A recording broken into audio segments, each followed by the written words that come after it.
한 발 앞선 투자자의 시선으로 뉴스를 읽습니다. 자, 기사에서 투자 아이디어를 구하는 종목이 보이는 뉴스인데요. 자, 신일섭 벤자민 투자연구소 소장 모셨습니다. 어서 오십시오, 소장님. 네, 안녕하세요. 네, 이제 비가 많이 내린 어제였습니다. 자, 오늘도 빠르게 기사 확인하면서 오늘 시장 준비를 해볼 텐데요. 기사 확인하시죠.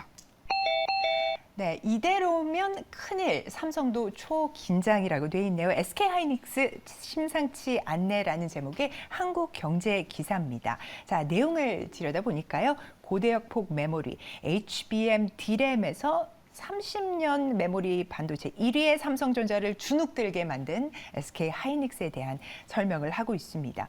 왜 이렇게 또 HBM 하면은 SK하이닉스가 떠오를 정도로 됐느냐라고 하는 질문을 임직원들에게 물어본 모양이에요. 그래서 이렇게 네 가지를 꼽았는데 고객사와의 긴밀한 협업, 그리고 뭐 기술 리더십, 패키징, 후공정에 대한 투자, 그리고 HBM 특화 기술력 이렇게 네 가지를 꼽았다고 합니다. 기사 어떻게 보셨나요? 뭐 그렇다고 삼성전자가 뭐 큰일 날 건 아닌 것 같고요. 네, 마이크론이 자꾸 뭐 도발을 하는데 사실 네. 삼성전자는 TSMC랑 싸우려고 뭐 물론 그 분야에서 TSMC를 이기기는 지금 상황에서는 힘들지만 그쪽으로 간 사이에 마이크론이 자꾸 이상한 저기를 해가지고 도발을 하지만 메모리 반도체에서 왕자는 삼성전자입니다. 마이크론이 맨날 무슨 뭐 영문을 바꿔가지고 똑같은 거를 가지고 자꾸 저기 하는데 그거 그 약간 후발주자들이 많이 쓰는 방법 아니에요? 네네. 약간 기호나 뭐 이런 거 바꿔가지고 이게 뭐 그 지금 나온 거 HBM 그 4세대 나온 거 보고도 삼성전자도 뭐 그런 거 아니냐 뒤에 글자를 P로 바꿨잖아요. 뭐 그런데 삼성전자는 사실 메모리 반도체에서는 압도적인 상황이죠. 사실 3강이라고 부르기도 그렇죠. 1강 2중이라고 불러야죠. 이 HBM 시장에서 뭐 굉장히 두각을 나타내고 있는 건 사실이나 경계현 사장이 삼성 HBM 제품의 시장 점유율이 여전히 50% 이상이라고. 네, 맞습니다. 네. 그러면 SK하이닉스는 50% 나왔었죠, 미치란 기사. 얘기네요. 네. 그 누가 맞는지 모르겠으나 트렌드 네. 포스에서는 또 HBM, SK하이닉스 시장 점유율 올해 53%, 삼성전자 38%로 전망했기 때문에 트렌드 포스는 또 대만의 반도체 디스플레이 그 어떤 저기 사이트잖아요. 네, 시장 가장 조사업체. 예. 언론에서 많이 인용되는 사이트고. 그리고 뭐 SK하이닉스도 뭐 마이크론 같은 그런 얘기는 안 했습니다. 예, 국어 한 과목 잘한다고 우등생이라고 볼 수 없다. 아직 삼성전자에 멀었다. 근데 원래 이게 이런 자세가 후발주자의 자세죠. 네. 마이크론처럼 괜히 뭐 XYZ를 알파, 베타, 세타로 바꾼다고 그거 똑같은 14나노, 13나노 그 메모리 반도체에서 10나노대로 들어가니까 우리 어차피 1강 2중 3명 남았는데 경쟁하지 말자고 그냥 알파벳으로 하자고 한 건데 거기서 그걸 꽈가지고 자기가 뭔가 기술적 우위에 있는 듯한 그런 거는 좀 별로 안 좋게 그러네요. 보이네요. 정정당당히. 어차피 그래서 기술력으로. 삼성전자가 열받아가지고 우리는 그러면은 14나노인데 그게 그 말하는 게 14나노인데 너네는 몇 나노라고 했는데 몇 나노인지를 얘기를 안 하고 계속 우리는 어쨌든 알파, 베타, 세타니까 XYZ랑 다르 XYZ, ABC로 나갔는데 ABC랑 알파, 베타, 세타랑 다르다. 계속 그 얘기를 하고 있는데 네. 그렇죠. 별 의미가 없어 보입니다. 어쨌든 SK하이닉스, HBM이든 뭐 삼성전자든 그 저기 우리 둘이 잘 됐으면 좋겠습니다. 네, 네. 우리나라 기업들. 뉴스 관련 코멘트 이렇게 좀 들어봤습니다. 자, 관련주로서 아무래도 SK하이닉스에 대한 이야기니까 SK하이닉스 서플라이 체인을 좀 보면 될까요? 네, 주성 엔지니어링을 보면 되겠죠. 네. 이 그 또 저기 있잖아요. 우리나라 반도체 장비 4대 천왕이라고 하면은 이제 원익 IPS와 요즘에 워낙 그 후공정 장비가 갔어요. 하나마이크론이 막 날라가고. 원래 다 전공정이 그 위주잖아요. 무슨 반도체 8대 공정이니 뭐니 할 때도 맨날 우리 그 증창, 노광, 식각 이래가지고 그게 또 3대 공정이고 거기에 주력을 하고 있었는데 이제 후공정 쪽이 전공정에서 더 이상 뭐 갈 데가 없으니까 후공정으로 지금 약간 포커스가 가가지고 네. 뭔 하이브리드 본딩이니 저 어드밴스드 패키징이니 자꾸 그 싸고 검사하는 쪽으로 자꾸 얘기 나오잖아요. 근데 이제 전공정까지 움직이잖아요. 근데 여기서 SK 하이닉스 향은 주성 엔지니어링이고 삼성전자 향은 원익 IPS거든요. 그다음에 유진테크 테스. 시가총액으로 따지면은 원익 IPS, 주성 엔지니어링, 유진테크 테스 순이에요. 주로 걔네들이 다 증착 장비를 위주로 하는 거고 거기서 뭐 물리적 기상증착이니 화학적 기상증착이니 있잖아요. P, C, 뒤에 VD, 그다음에 이제 ALD가 나왔잖아요. 우리 뭐 마늘에 미치다나 이런 데 레스토랑 가면은 치즈가루 뿌려주자 하면은 그 직원분이 치즈가루 이걸로 뿌려주는데 정말 눈꽃처럼 싹 피자 위에 입혀주잖아요. 네. 하나도 날리지도 않고. 그게 ALD 증착 방식인데 주성 엔지니어링 개발을 했는데 근데 왜 삼성전자의 주성 엔지니어링은 안 하고 있을까? 지금 예를 들어 원희가 EPS 삼성전자는 자기가 마음에 드는 기업들, 벤더들 아예 그냥 혈맹 맺는 걸로 유명한 거 아시죠? 주식 지분 투자를 해버려요. 이거는 단순한 협력을 넘어선 거거든요. 서로 지분 투자를 했다는 거는 더욱더 책임감도 가질 수 있고 그 주식의 주가가 떨어지면 안 좋잖아요. 그런 것들이 있는데 그래서 원희가 IPS도 보면은 지분을 갖고 있잖아요. 삼성전자랑 삼성 디스플레이가 3.77씩 갖고 있어요.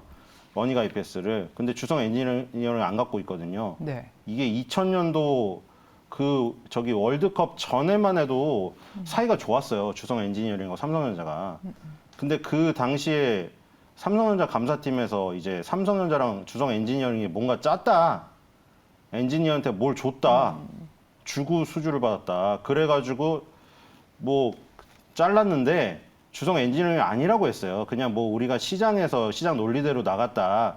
뭐 정확한 내막은 모르겠으나 어쨌든 2001년 그 기점으로 해가지고 주성 엔지니어링이 완전히 결별됐어요. 네네. 그 주성 엔지니어링이 완전히 삼성을 잃어버리니까 갈 데가 없어진 거죠. 그쵸. 사세가 완전 기울은 거죠. 그 자리를 차지한 게 원희가 IPS고 그 뒤로 원희가 IPS는 승승장구했죠. 그래서 이제 주성 엔지니어링 갈 데가 없었던 거죠. 어쩔 수가 없었던 거죠.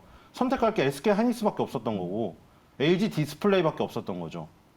그러니까 왜냐면 삼성 디스플레이를 갈 수가 없죠. 삼성전자한테 적이 됐는데요. 네. 그러니까 LG 디스플레이 쪽이랑 이 하이닉스 반도체 쪽으로 증착 장비를 납품하면서 커왔죠. 그래서 이제 양대 산맥이 된 거예요, 우리나라에서는. 물론 어플라이드 머티리얼즈 같이 경쟁하는 세계 쪽으로 가면은 비중이 미미하죠.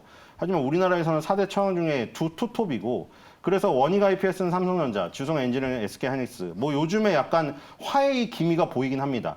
그때 말씀드렸다시피 삼성전자가 지금 그걸 따질 때가 아니기 때문에 네. 모든 역량을 총동원해서 우리나라 메이드 인 코리아로 이 세계의 대만계를 이겨야 되기 때문에 뭐 기술만 된다고 하면 총집합을 시키고 있는데 그런데 뭐 그동안에 쌓아왔던 이 두 가지가 완전히 뭐 저기 갈래가 바뀔 수는 없겠죠. 갑자기 하루아침에. 그래서 일단은 지금 주가도 그렇게 움직이고 있습니다. 네네. SK 하이닉스가 삼성전자보다 지금 조금 더 잘 가고 있죠. 주성 엔지니어링하고 지금 SK 하이닉스 주가가 비슷하고요. 네. 원희가 IPS랑 삼성전자 주가가 비슷해요. 그래서 지금 SK 하이닉스를 응원하시는 분들은 네. 주성 엔지니어링을 가시는 게 맞죠. 근데 지금 뭐 SK하이닉스 입장에서는 경쟁 우위에 있는 제품 관련된 투자들 필수적으로 뭐 이어갈 수밖에 없는 상황인 만큼 주성 엔지니어링에 대해서도 괜찮게 보고 계신다라는 말씀으로 이해를 좀 하겠습니다. 자, 그러면 현재 목표가는 어떻게 보면 될까요? 목표가는 29,000원이고요. 네네. 손절가는 29,900원입니다. 네, 좋습니다. 자, 이어서요. 신일섭 소장님의 7월 24일 월요일 오늘 일장 공약주 확인해 보겠습니다. 네, 세진중공업입니다. 아, 세진중공업 네. 투자 포인트부터 부탁드리겠습니다. 네, 조선주가 일단 다 좋았고 네. 그 다음에 이것도 그냥 밸류체인 순서대로 가는 거잖아요. 그 피팅이나 그 카본 그 본행제들이 이제 그 9개월 정도, 9개월에서 10개월, 11개월 정도. 그러니까 조선사가 수주를 받은 다음에 배를 뚝딱뚝딱 네. 만들다가 이제 본행제라던가 그리고 이제 피팅 같은 것들이 필요해서 그 회사들에게 주문을 주니 그래서 여기서 이제 또 그 한국카본으로 그렇죠. 정말 정확한 시점이었죠. 아, 완전히 눌려있던 쥐포처럼 눌려있을 네. 때 그날부터 갔잖아요. 네. 그걸 가장 바라시잖아요, 사실. 왜냐면 이렇게 매수가를 현재가로 한다는 거는 정말로 타이밍을 맞추지 않으면 매수가를 현재가로 하는 거는 상당히 부담스러운 일이잖아요. 그리고 대신에 손절가를 짧게 잡죠.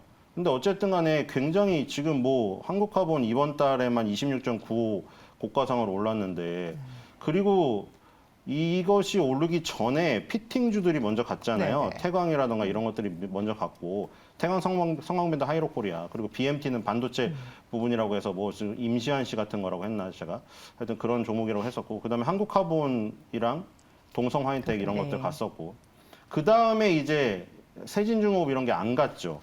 그 전에 뭐 HSD 엔진도 갔죠. HSD 엔진.